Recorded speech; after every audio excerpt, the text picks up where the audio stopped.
Okey, sekarang kita pergi kepada bab 4 ya. Bab 4 ini kalau kita lihat bab 4 ni sebenarnya kita buat analisis. Inilah yang dikatakan bab ataupun kajian awak, penulisan awak sendiri. Apa yang awak kaji selama bertahun-tahun inilah hasilnya. Jadi dalam bab 4 ni kalau kita lihat dalam buku ini, kita sebenarnya kalau bab 4 ini, kalau kita ada pengenalan, kemudian kita ada analisis objektif 1, kemudian analisis objektif 2, analisis objektif 3, rumusan dan kesimpulan. Okey, kalau kita tengok sekarang ya, contohnya kita ada, kalau kita berbalik kepada kajian yang tadi ya, kajian kita yang tadi iaitu kajian wacana tekstual skrip animasi cerita rakyat Melayu. Jadi 4.1 pengenalan. Seperti biasa pengenalan, kita nak memperkenalkan apa ada dalam bab ini. Jangan keliru ya. Biasanya pelajar ni dia pergi letak pengenalan siap ada rujukan lagi. Tak perlu ada rujukan. Pengenalan ni kita nak memperkenalkan apa yang ada dalam bab itu. Kita jangan bagi dia keliru. Kadang-kadang bila dia letak pula ada rujukan, dah jadi rupa macam bab 2 sorotan kajian pula ya. Jadi sekarang ini bahagian pengenalan satu perenggan, kan kita masuk 4.2 iaitu kita dah mula untuk melihat balik kepada objektif kita. Yang pertama, mengenal pasti wacana tekstual skrip animasi cerita rakyat Melayu. Jadi tajuk kita ini kita sebenarnya ambil daripada objektif. Jadi bila kita ambil objektif, perkataan mengenal pasti dah tak ada. Jadi kita terus kepada wacana tekstual. Okey, sambung. Skrip animasi cerita rakyat Melayu. Ini tajuk dia. Okey, dalam tajuk dia ni awak dah letak, maknanya kita bila pemeriksa tengok kata, oh ini dia merujuk kepada objektif 1. Jadi sekarang ini bila awak dah ambil tajuk ini, awak akan menggunakan teori. Teori itu kita dah bincangkan dalam bab 3 tadi. Jadi kita nak menggunakan teori. Kita bila analisis, kita perlu guna teori. Jika tiada teori, macam seolah-olah kita tidak ada berpegang kepada apa sahaja. Bermakna longgar. Bila longgar tu nanti, jadi kita punya huraian, analisis kita jadi salah. Jadi sekarang ini kita akan merujuk kepada teori. Contohnya wacana tekstual, kita akan guna teori analisis wacana yang dicadangkan oleh, contohnya ya. Sekejap saya tunjukkan. Sekejap ya.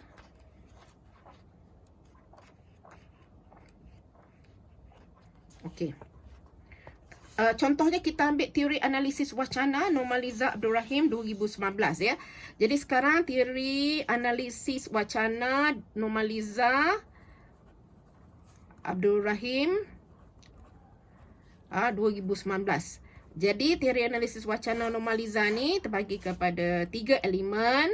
Ni teori analisis wacana iaitu kandungan, konteks dan juga andaian.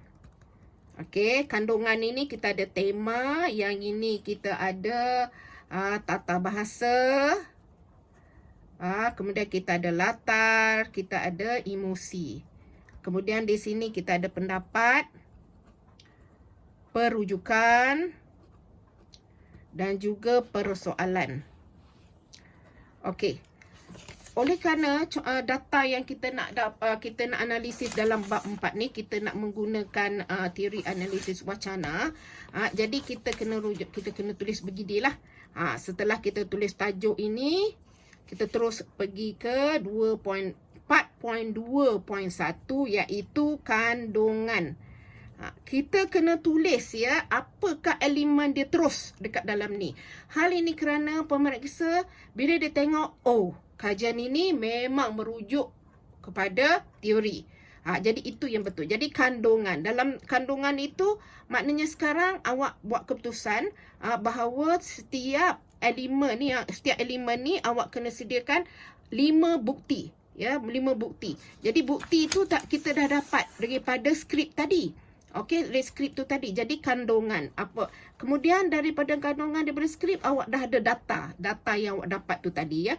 Jadi contohnya awak dah ada sistem coding ya, sistem coding macam contohnya sekarang skrip animasi cerita rakyat, awak ada skrip animasi, awak ambil lebih kurang 30 skrip animasi dan awak menomborkan skrip animasi itu dengan menggunakan coding skrip. Okey, skrip SK ke? Ni terpulang ya, skrip 1 sehingga SK 30. Jadi awak ada SK 1 hingga SK 30. Jadi sekarang ini awak boleh letak. Jadi maknanya daripada 30 itu tadi, 30 contoh itu tadi, awak cuma nak ambil 5 je contoh. Sedangkan yang lain tu memang ada, tapi yang itu kita letak kat lampiran. Kita tak boleh nak hurai sampai 30 tu, saya rasa ada 4-5 jilid nanti awak punya tesis. Jadi sekarang ini contohnya ya, ini skrip. Okey, yang ini dia punya tema. Okey, sebab tadi bawah kandungan ialah tema. Jadi sekarang contohnya awak letak skrip SK10, SK 13, SK 20, SK 23, SK, sebab yang ini yang awak peroleh, tidak ya. Yang ini awak boleh letak jadual 1. Okey, tema kekeluargaan. Ni contoh ya, tema kekeluargaan. Sebab awak sendiri sudah kenal pasti daripada 30 skrip ini, awak dah kenal pasti ada contohnya 5 tema. 5 tema yang menyerah dalam skrip ini. Jadi daripada tema kekeluargaan dan adalah tema-tema yang lain. Jadi daripada tema kekeluargaan awak dah dapati bahawa skrip yang 5 ini yang nampak menyerah. Jadi awak ambil yang skrip 10, kemudian awak letak tema apa. Memang kita letak tema kekeluargaan ya, mana kekeluargaan, kemudian kekeluargaan lagi, tapi walaupun semua ini kekeluargaan, tetapi awak kena pastikan bahawa dari segi macam mana yang ada tema kekeluargaan. Kerana cerita dan rakyat ini kadang-kadang dari segi kekeluargaan tu, contohnya cerita pipit dengan cenderawasih ya, burung cenderawasih itu, cenderawasih itu dengan anak dia. Bermakna dua saja kekeluargaan itu. Jadi maknanya di sini kekeluargaan awak letak dia punya watak. Okey, cenderawasih dan anaknya contohnya. Okey, yang kekeluargaan SK13 lah, cerita yang SK13 pula kekeluargaan, apa watak yang menunjukkan kekeluargaan tersebut. Jadi awak senaraikan. Kemudian bawah jadual 1, di bawah inilah yang awak buat huraian, iaitu jadual 1 di atas. Okey, menunjukkan tema kekeluargaan. Kemudian dalam sini awak huraikan satu-satu ini. Jelaskan tentang tema kekeluargaan skrip ke-10 ini, tentang watak oleh cenderawasih dan anaknya. Macam mana yang menunjukkan tema kekeluargaan. Ya, sebab itulah awak kena ambil ayat daripada skrip itu, ayat dalam skrip itu yang dan tunjukkan di sini bukti, bagai bukti. Letak kat sini. Ayat ini menunjukkan kekeluargaan. Yang mana cenderawasih dia telah contohnya lah, dia telah memberi anak dia makan. Contoh dia dengan penuh kasih sayang. Sebab ayat dalam skrip itu menunjukkan sebegitu. Jadi kemudian awak jelaskan. Kemudian setelah awak dah kenal pasti tema kekeluargaan itu, berikan awak punya pendapat. Pendapat awak pula. Apa yang awak dapati bahawa adakah ini menunjukkan kekeluargaan? Macam mana contohnya menunjukkan kekeluargaan antara contohnya pemburu dengan anaknya di rumah dengan isteri, ataupun contohnya pengail ikan. Jadi itu yang awak kena. Jadi serta dengan pendapat. Jadi pendapatnya biasanya pelajar dia akan boleh tulis ya, hal ini berkemungkinan, perkataan ini ya. Hal ini berkemungkinan. Sebab ini daripada pendapat awak. Jadi pendapat ni kita boleh menggunakan perkataan hal ini berkemungkinan. Burung cenderawasih seekor burung yang sangat penyayang terhadap anaknya. Kerana burung cenderawasih dia dapati sentiasa berada di sisi anaknya. Jadi itulah pendapat awak tu kan. Jadi awak huraikan sampai habis. Habis. Kemudian belum habis di situ lagi, kemudian jadual yang kedua pula. Jadual kedua tema lain. Tema lain pula. Tema lain pula serupa juga huraian. Yang ini, yang bahagian huraian yang ini, dia bukan dalam satu perenggan. Biasanya dia letak dalam dua perenggan. Kita pecahkanlah. Sebab kalau tidak nanti dia jadi terlalu panjang, dia akan pergi ke satu halaman, dua halaman. Sampai macam tu. Jadi, dan jadual 2. Jadi sekarang untuk kandungan sahaja yang tema itu, awak dah ada 5 jadual. Okey, 5 jadual. Ini dah 5 jadual dah. Belum masuk lagi yang bahagian yang kedua, iaitu yang kita nak huraikan dia mengikut teori ini, iaitu konteks. Ini baru bahagian ini. Jadi maknanya sekarang 4.2.1 ni sekarang kita masuk 4.2.2. Point 2 ini baru masuk konteks. Bila awak dah letak konteks ini, awak huraikan dulu. Okey, huraikan apa itu konteks menurut Nurmaliza Abdul Rahim, Nurmaliza 2019. Serupa juga yang tadi, saya lupa nak beritahu ya. Di sini nanti awak kena huraikan apa maksud kandungan menurut teori analisis wacana Nurmaliza Abdul Rahim 2019. Huraikan sedikit di sini barulah masuk jadual. Serupa juga yang ini, maknanya masuk kat sini huraikan apa makna konteks menurut teori analisis wacana Nurmaliza Abdul Rahim. Kemudian barulah awak terbahagikan kepada yang ini. Yang ini oleh kerana bawah elemen konteks ada 3. Jadi menurut teori ini, kalau tata bahasa ni sangat luas. Terpulanglah kepada pelajar contoh memilih 3 tata bahasa, 3 latar, 3 emosi. Jadi terpulanglah sebab tata bahasa besar, jadi terpulang kepada teks itu. Jadi sekarang dalam skrip itu awak rasa ini banyak ke? Yang itu banyak ke? Jadi itulah yang buat kajian.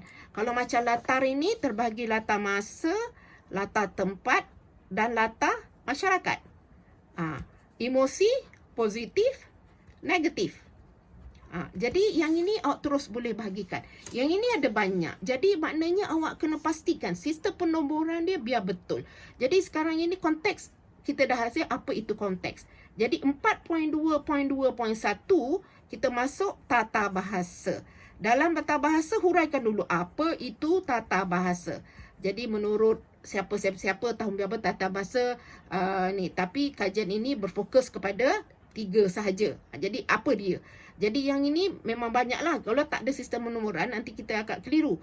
Ini barulah kita pecahkan kepada apa dia yang untuk bawah tata bahasa ni. Jadi kita ambil 3 saja yang bawah tata bahasa. Jadi awak nak fokus kepada apa sekarang ni kalau tata bahasa ya. Kemudian seperti biasa ada subtopik huraikan sikit. Apa makna tu? Kemudian yang ini barulah awak masukkan data.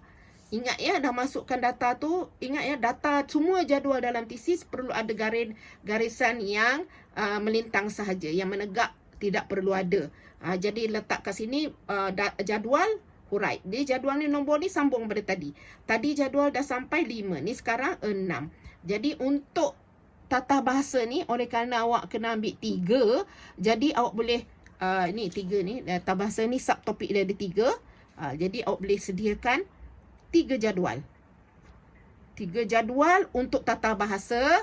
3 jadual untuk, maknanya ni latar ada 3 ni. 3 untuk masa, 3 untuk tempat, 3 untuk ni. Emosi pun sama, 3 positif, 3 negatif. Jadi huraikan. Ingat, perlu bila kita tulis, kena tulis jadual 6 di atas. Sebab ada pelajar yang dia tulis jadual 6 menunjukkan dah kita pula sebagai pemeriksa, kita cari mana pula pergi jadual di atas ke kat bawah ke mana. Jadi tak boleh, kena tulis. Kalau di bawah, di atas.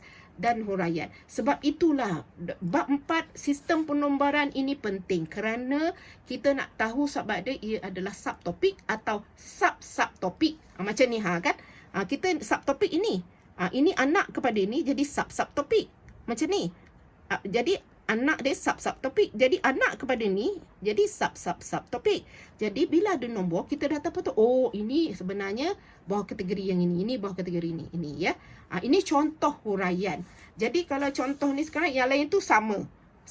Jadi sekarang objektif kajian ini kita ada 2. Nombor 1 tadi mengenai wacana tekstual. Jadi dia ambil 2 ini dengan mengedukan 2 elemen pertama dengan elemen kedua, teori analisis wacana.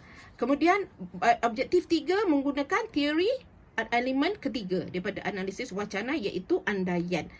Yang mana dia temu bual pelajar dan beri komen tentang skrip animasi cerita rakyat. Jadi dia pecahkan yang ini sajalah. Mana ini tak perlu lagi dah. Ini untuk objektif 1. Ini untuk objektif kedua. Jadi lebih jelas ya.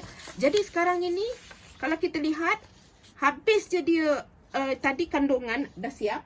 Okey. Kandungan dah siap. Bermakna konteks dah siap, bermakna dah siap objektif 1.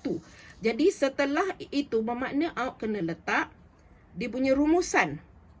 Rumusan untuk objektif 1, iaitu rumusan untuk kandungan dan konteks. Jadi tulis rumusan sini dalam satu perenggan. Dalam ini sangat penting ya, yang mana perlu sokong sokong kajian daripada bab dalam bab 2. Sebab bab 2 tu tadi ialah sorotan kajian yang berkaitan dengan kajian kita kan. Kena sokong lah. Kemudian kita kena sokong dengan teori. Jadi kena sokong dengan teori. Contohnya kajian analisis yang buat ni tadi, disokong dengan teori analisis wacana Nurmaliza Abdul Rahim 2019. Jadi sokonglah dengan teori. Jadi apa ni awak rumuskan, tengok sama tak. Jadi perkataan, contohnya perkataan selari, kajian ini selari, kajian ini hampir sama, kajian ini apa lagi yang jadi perkataan-perkataan ini yang awak kena pilih. Yang pilih bersesuaian, yang bertepatan, ataupun kajian ini bertepatan dengan hasil kajian yang dilakukan oleh bla bla bla, iaitu dalam bab 2. Jadi kena letak sokongan ini, letaklah kajian. Tapi sokongan, ingat ya, sokongan kajian haruslah daripada kajian 5 tahun terkini sahaja. Okey? Pastikan 5 tahun terkini saja. Kalau sekarang ini contoh 2020. Jadi tahun terkini ialah jadi 5 tahun ke belakang. Jadi 5 tahun ke belakang bermakna habis sampai 2016 saja. Jangan sokong kajian yang 2010, 2009, 19 tahun 1980-an lah. Sebab kita kena pasti bahawa kajian-kajian memang dah tentang wacana, contohnya telah banyak dilakukan sejak dulu lagi. Animasi pun banyak, tetapi animasi cerita rakyat pun banyak, tapi cerita rakyat yang luar negara lah banyak. Jadi kita kena yang terkini supaya tesis kita adalah lebih berkualiti dan up to date ya, dan terkini. Jadi itu sangat penting. Jadi sekarang ini baru rumusan untuk objektif 1. Kalau kita masuk rumusan untuk objektif 2 pula, kalau kita masuk objektif 2 pula, bermakna kita masihlah ada rumusan 4.3 ialah objektif 2. Objektif 2 tadi dia tulis kat sini menganalisis kesan skrip animasi cerita rakyat. Jadi maknanya kat sini kesan, jangan tulis kata analisis ya. Kesan skrip bla bla bla bla bla ayat yang awak dapat daripada atas tu. Kemudian barulah awak letak andaian. Okey, uraikan sikit dulu apa maksud andaian menurut Nurmaliza Abdul Rahim 2019, andaian bla bla bla bla bla bla. Okey, kemudian dah masuk andaian tu, barulah kita nak masuk kepada yang ini, pendapat. Ini ialah subtopik untuk inilah pendapat. Jadi huraikan dulu. Huraikan apa menurut Nurmaliza Abdul Rahim, pendapat apa dia merujuk, pendapat tu apa dia, beri definisi menurut Nurmaliza Abdul Rahim tu. Setelah ni barulah ada jadual ini.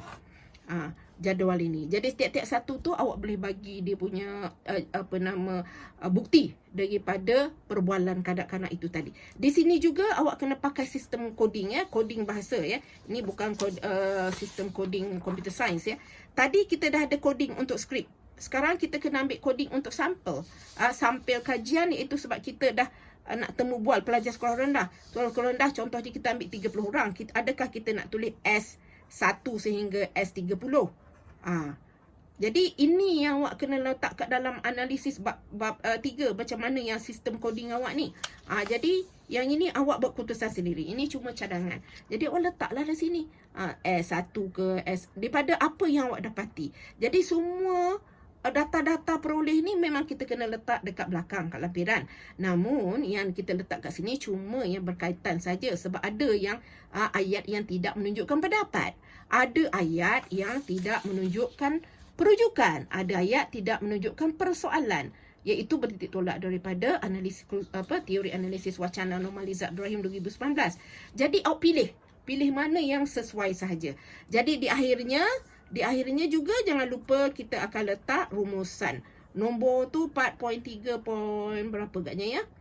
Point 2 rumusan. Rumuskan balik apa ada tentang dapatan atau keputusan kajian dapat daripada objektif 2. Dan ingat seperti yang tadi juga, rumusan itu kena sokong dengan kajian.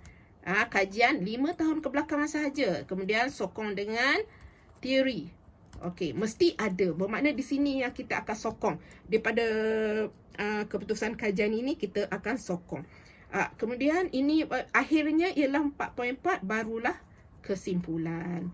Okey, dalam kesimpulan saya jelaskan lagi sekali, ayat akhir mestilah kita ceritakan tentang apa yang ada dalam bab seterusnya. Ini adalah supaya ada kesinambungan di antara dua bab 4 dan bab 5. Contohnya ayat akhir bab seterusnya apa dia, bla bla bla bla bla bla bla, dan sambungnya. Yang ini tentang yang rumusan, saya kata rumusan habis daripada huraian rumusan, ini sebenarnya terpulang kepada pensyarah. Ada pensyarah dia tidak mahu letak rumusan di akhir setelah kita analisis. Dia sekadar adanya disokong kajian pada tiap-tiap huraian tu disokong. Huraian disokong. Itu terpulang kepada pensyarah. Sebab bagi saya mudah saja. Apa kita rumuskan, kita ulang balik, kemudian kita sokonglah. Sama juga kalau kita letak dalam tu. Kalau kita dah letak dalam tu juga, kadang-kadang ya saya dapati, sebab saya katakan ni, saya dapati ada pelajar yang dia memang sokong. Setiap kali dihurai, hurai tentang berapa contohnya, dia sokong dah. Lepas tu dihurai perujukan, dia sokong lagi. Ni dia sokong lagi. Saya tengok ayat dia sama. Ayat dia sama, apa yang disokong pun orang yang sama. Jadi benda tu macam seolah-olah macam contoh macam tak ada usaha sangat dia untuk membuat ayat yang berbeza. Jadi pastikan di sini ayat mestilah berbeza dengan ayat di atas. Sebab yang ini penting ialah kita nak merumuskan apa keputusan kajian yang kita peroleh daripada sini. Okey, untuk bab 4 ini, okey, oleh kerana kita ada dua objektif. Okey, objektif 1. Ingat ya, bab 4 ni kita punya. Ya, kita yang analisis ini kita punya, kita memang beza dengan orang lain. Ini yang kita usaha selama ni. Inilah kita usaha buat orang, kita usaha pergi cari budak-budak sekolah tunggu luar pagar. Walaupun sebenarnya sepatut ambil kebenaran dekat cikgu sekolah, tapi kena keluar daripada sekolah sebab bawa salah surat. Jadi kita kena tunggu pula luar sekolah, mak bapak halau pula. Bertabah je jadi penyelidik ni ya. Jadi contohnya daripada objektif 1 ini 40 halaman untuk objektif 1 sahaja. Objektif 2 40. Ini untuk master. Master 40, 80. Kalau PhD kita dah masuk lagi 40. Bermakna 120. Yang ini ingat ya, dalam tiap-tiap halaman ni tak boleh lah awak letak objektif 1 20 je lah. Tapi objektif 2 kan saya analisis banyak gila. Saya letak 70 lah. Dah tak boleh lah. Lepas tu tiba-tiba objektif alah sikit je. Macam tak larat lah. Jari ni nak tekan laptop. 10 je lah. Dah salah dah. Nampak sangat bahawa objektif 1 ni lebih penting daripada objektif 2 dan 3. Jadi dah salah lah di sini. Kita mesti sama. Supaya setiap objektif kita ini mesti sama taraf pentingnya. Jadi janganlah tiba-tiba objektif 3 jadi tak penting. Biasanya objektif yang akhir itulah yang penting. Itu yang menunjukkan kebaharuan. Jadi ini yang penting. Jadi kalau memang mesti ni, kalau nak lari sikit pun boleh lah. Macam contohnya objektif 1 41, objektif 2 okeylah 39, objektif 3 alamak terlebih 43. Boleh lah. Tapi jangan ketara sampai macam ni. Bila macam ni kita dah nampaklah kepentingan tu sangat berbeza. Jadi macam seolah-olah baik tak payah wujud je objektif 1. Objektif 3 buang je lah, baik tak payah ada. Tiba-tiba kajian ada 1 je objektif lah Prof. Itu memanglah saya tak tahulah nak cakap apakah, saya kata buatlah universiti sendiri. Okey, jadi sekarang ini pastikan bab 4 ni ingat ya, kita punya. Bila kita punya, kita rasa bangga. Penulisan terkena cantik. Dalam bab ini ya, semua bab dalam tesis, saya akan ulang untuk semua bab, perlu ada penanda wacana. Penanda wacana ni kalau tak ada dah tak jadi dah penulisan akademik. Ini sangat penting ya. Penanda wacana kalau tengok daripada dalam buku ini, saya ada senaraikan penanda wacana yang awak boleh pakai. Supaya janganlah perkataan biasa pelajar disuka sangat nak tahu apa tahu. Disuka sangat perkataan oleh itu. Oleh itu je lah memanjang yang jumpa dah sepanjang-panjang. Ni nampak ni ada penanda wacana, ada beratus-ratus penanda wacana. Silalah gunakan semuanya. Kita boleh gunakan berlainan menunjukkan ia penulisan akademik. Dan bila kita baca tesis tu kita rasa alah sejuknya lah hati baca tesis ni kan. Jadi gunakan penanda wacana. Tetapi ada masalah pula. Adalah pelajar ni tesis dia saya baca. Memang dia pakai penanda wacana sangat bagus. Tak tahulah bukan daripada buku saya kot dia ambil penanda wacana ni daripada internet ke apa ke. Tetapi kita tengok memang tak jadi. Maksud saya penanda wacana tu tak kena dengan ayat tu. Jadi memang perkataan tu memang orang kata apa tak pernah didengar lah oleh masyarakat. Jadi bila tak pernah dengar, contohnya memang jarang lah. Pernah dengar tapi jarang digunakan. Macam contohkan perkataan, saya ambil contoh ya.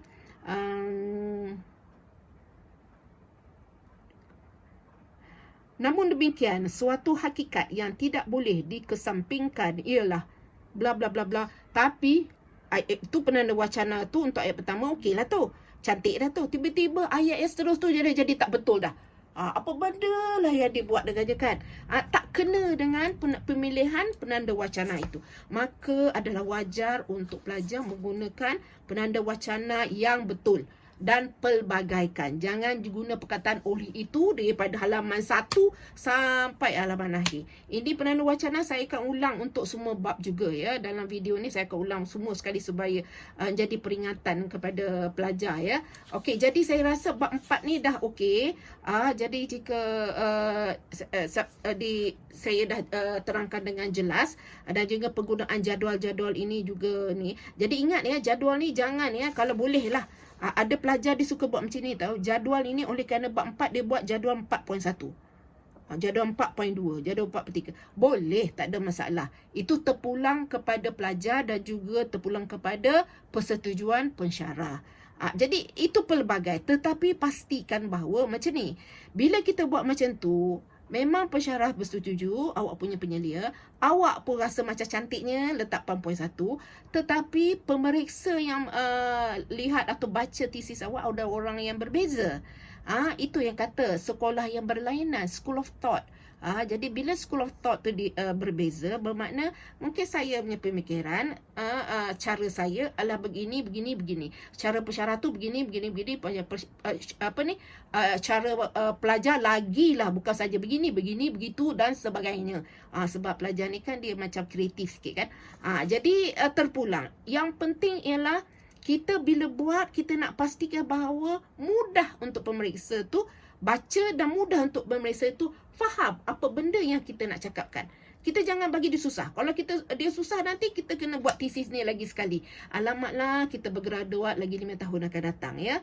Jadi jangan. Kita ingat ya, memang kita seboleh-bolehnya jangan terlalu lama buat tesis ya, menulis ni. Kerana bila terlalu lama kita akan rasa macam kita rasa sangsi. Betul ke yang saya buat selama ni? Ke saya ni berpura-pura ke, angan-angan ke, pura-pura pandai ke? Dah tak pasti dah ya. Okey, saya rasa ini saja untuk bab 4 ya.